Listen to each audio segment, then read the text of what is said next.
Should prisoners serve their full sentences? Or is early release the answer to rising crime rates in the country?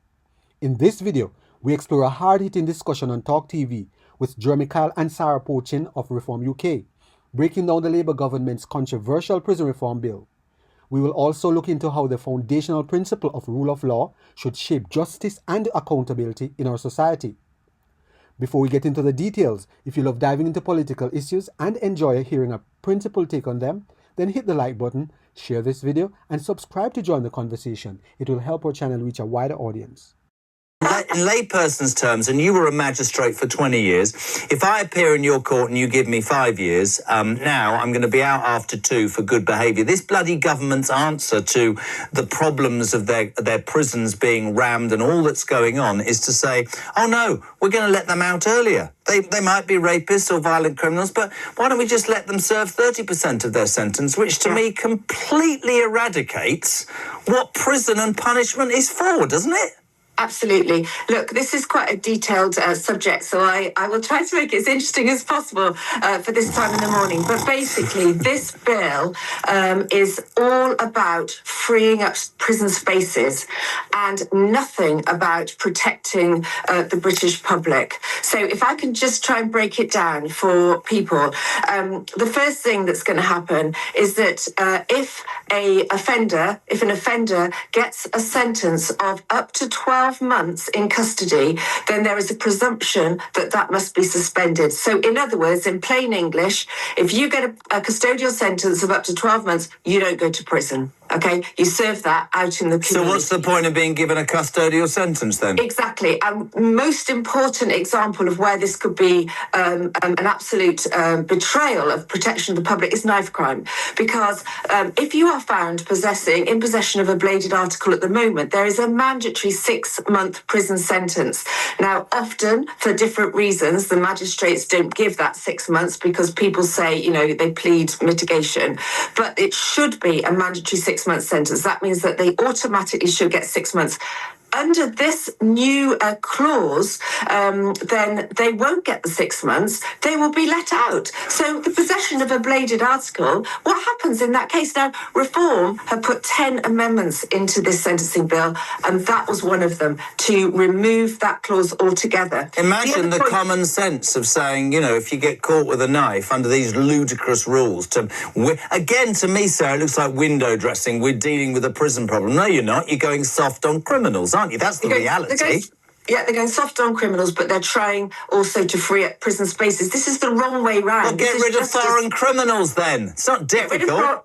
Oh, this is another one. So let me tell you, the other thing is that basically what I've just said removes the power of the magistrates to do any custodial sentence at all. So the magistrates are left with community orders only, none of which work anymore because the probation service is under-resourced and underfunded.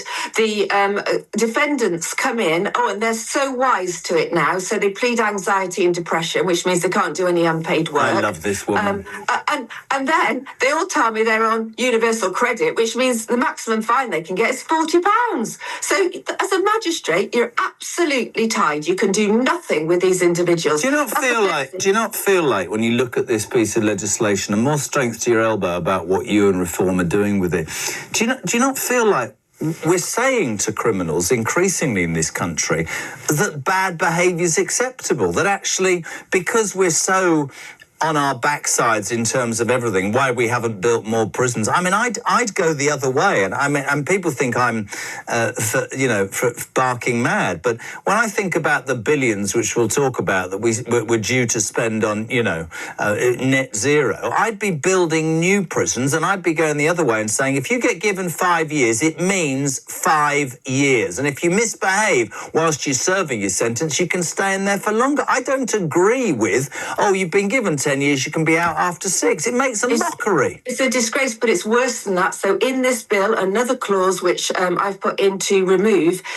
is that now you serve half of your sentence under this new bill, it will go down to, in the bill, serving only a third of your It's sentence. just ludicrous, It's isn't an it? absolute disgrace, Jeremy. But what's important to say here is that is for criminals that are, these are dangerous criminals, criminals in receipt of custodial sentences of up to 4 years. You know, this is a very, very dangerous precedent to set. And even worse than that, it includes child, paedophiles.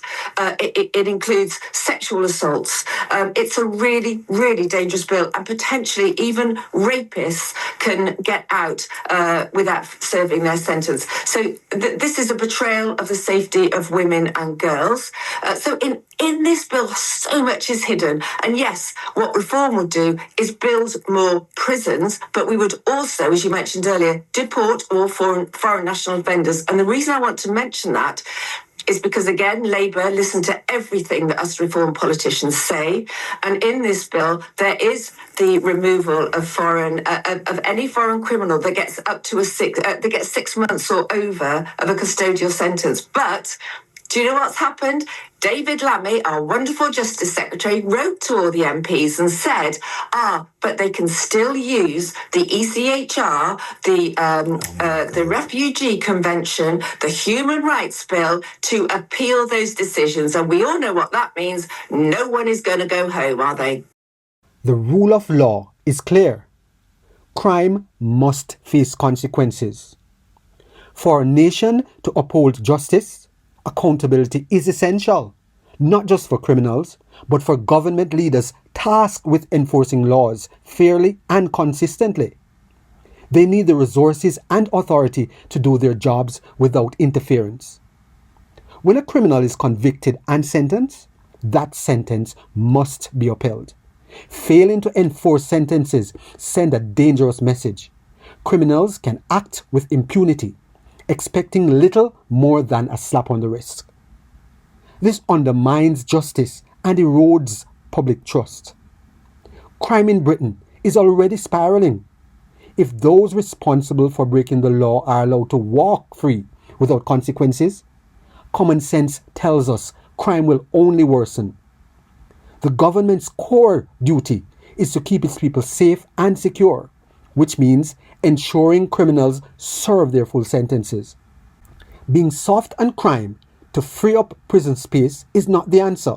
Instead, build more prisons and deport foreign criminals to serve their sentences in their home countries. Prioritizing the safety of the British people is the foundation of a peaceful, secure nation rooted in the rule of law. The rule of law shapes a just society, but only if we hold our leaders accountable to enforce it. Share your thoughts in the comments. How can we ensure our justice system upholds accountability for all? If you have benefited in any way from this video, please subscribe, like, share, and be sure to leave us a comment.